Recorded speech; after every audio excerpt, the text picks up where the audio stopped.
واللي يسوي رياضة، وكل واحد في حاله. سي Non ti ho capito.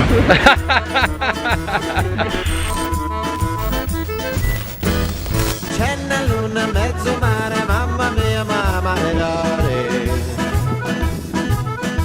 Is it lamb?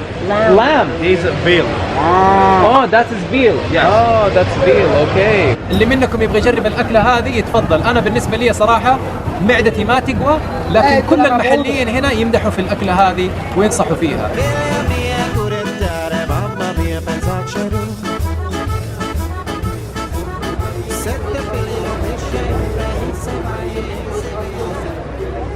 دوبنا واصلين لمحل كافي شاب اسمه كاسا ستانيتا اذا نطقت الاسم صح، وعندهم حتى يقول لك الكافي بينز من اليمن، بعكس الباستسريز الثانيه اللي كنا نروح لها.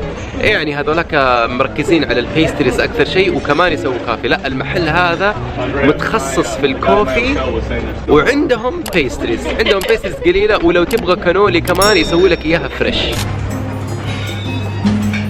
بالنسبة لنا كاسا ستانيتا هو أفضل كافي شاب جربناه في باليرمو.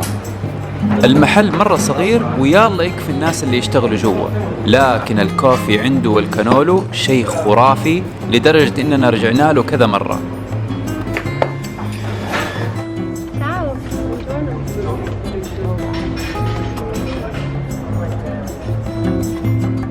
We also got one canola to share, as per usual. Of course. هذه يا ناس يمكن أكبر كانولو شفتها في إيطاليا إلى الآن، ومسوينها فريش، حاشينا حشي. I'm gonna try it. ولما يعطوك المناديل تلاحظ انهم حاطين لك الجهاز هذا هنا اذا عندك سؤال للويتر، هنا اذا تبي تدفع الحساب، وهنا اذا ضغطت الزر بالغلط يبديك تكنسله من الزر هذا. يا سلام.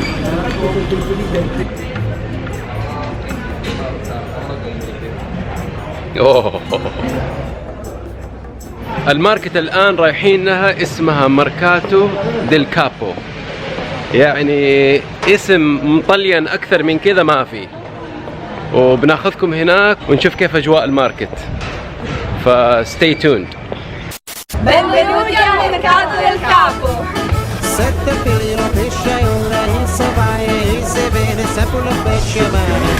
يعني أنا ماني عارف الدبابات هذه ليش قاعدة تدخل في الأماكن الضيقة هذه. Sette cavalla fantasia del pesce lì. Uno pocarino por favero.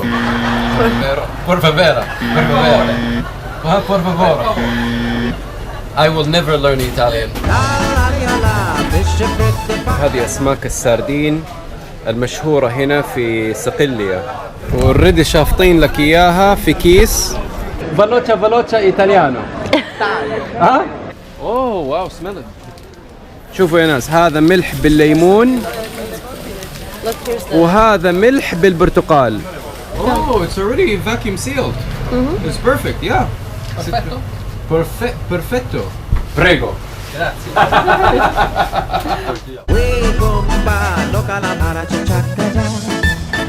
يا سلام، شوف الدخان كيف طلعت. This is traditional from Palermo. Palermo, Sicilia, Palermo. Pizza? Pizza no spingione. Huh? Spingione. Ah, spingione. Sì. Spingione bello bello. Bello. Bello. Buono. Sì, con vino pure bello. Il vino pure bello. Ok. Parmigiano? No, mollica. Pomodoro, cipolla e mollica. Pomodoro, Cipolla e mollica. cipolla, mollica. Sì. Wow. Pane, da mangiare. Mangia? Here, I'm gonna have. Ma uno.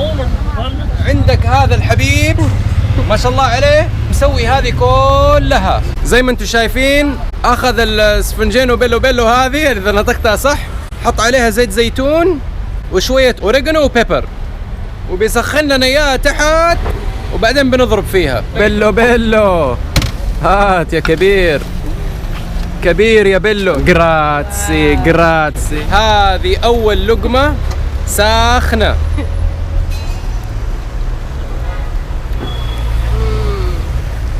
bello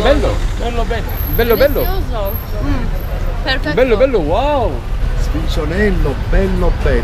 سبينجونيلو بيلو بيلو. أعشق الشعب الإيطالي. شوفوا كيف الناس طيبة، بس أهم شيء لا تروح عليكم السبينجونيلو بيلو بيلو.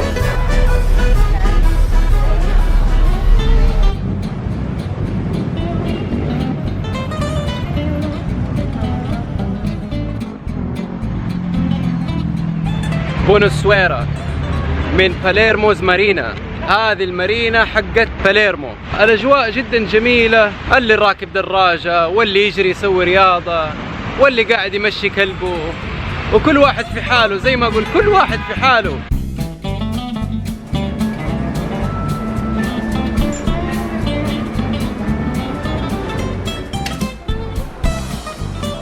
قررنا نروح على كوفي شوب عشان نجرب كيكة شعبية مرة معروفة في سيسيلي. اسم الكيكة إذا نطقتها صح تورتا سيتيفيلي، يعني السبع الطبقات. وزي ما انتم شايفين الطبقات باينة من الجنب.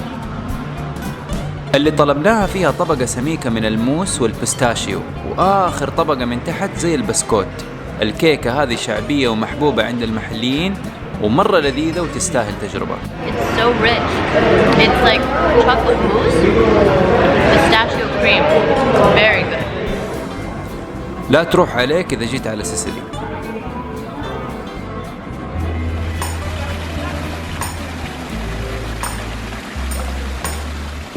أنا الآن عند فونتانا براتوريا، انبنت في عام 1554، وفي عام 1574 جابوها all the way من فلورنس. المنطقة هذه فيها 48 تمثال وتعتبر واحدة من أشهر المعالم هنا في باليرمو.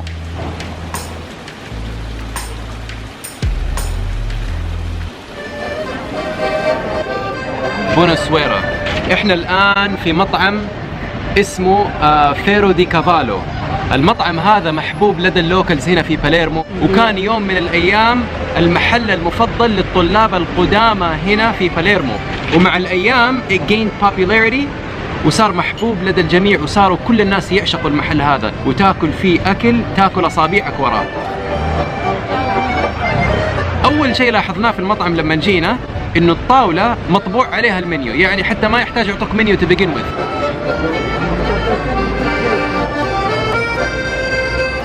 أول طبق وصل اللي هو الكامبوناتا، وهو عبارة عن باذنجان وسلري وريحان عليه من فوق وصلصة طماطم وثوم وبس،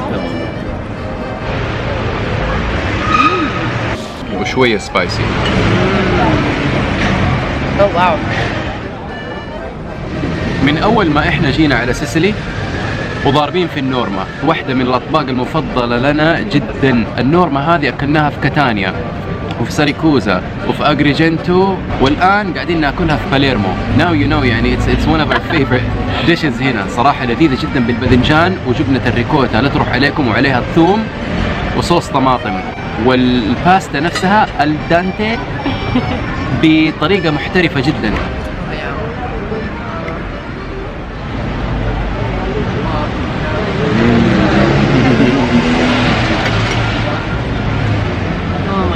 من ألذ الباستاز اللي أكلناها، خفيفة من برا إلين توصل لآخر طبقة، لآخر شيء يجيك لحس إنها قاسية شويتين، يعني اللي طابخها حابكها صح.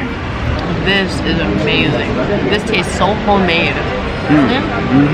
إذا جيت على سيسيلي النورما هذه لازم تنزل على الطاولة، لازم، وميك شور إنه تقول له يحط لك ريكوتا زي الناس لذيذة. وثالث طبق طلبناه الباتو جاردو. جاتو باردو.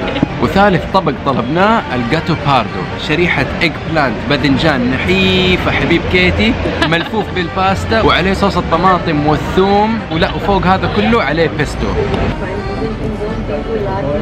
إيش هذا من جوا باستا؟ يا سلام. That's amazing. سلام.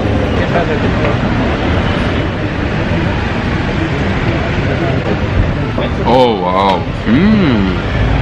The textures are so different. They have the soft eggplant, the al dente pasta, the amazing sauce. لا جدا لذيذة يا شباب. هذه كمان مستراي إذا جيت على باليرمو. إذا عجبكم الفيديو please give it a thumbs up, subscribe to our channel, hit the bell icon so you get notified when we upload new videos, and we will see you tomorrow.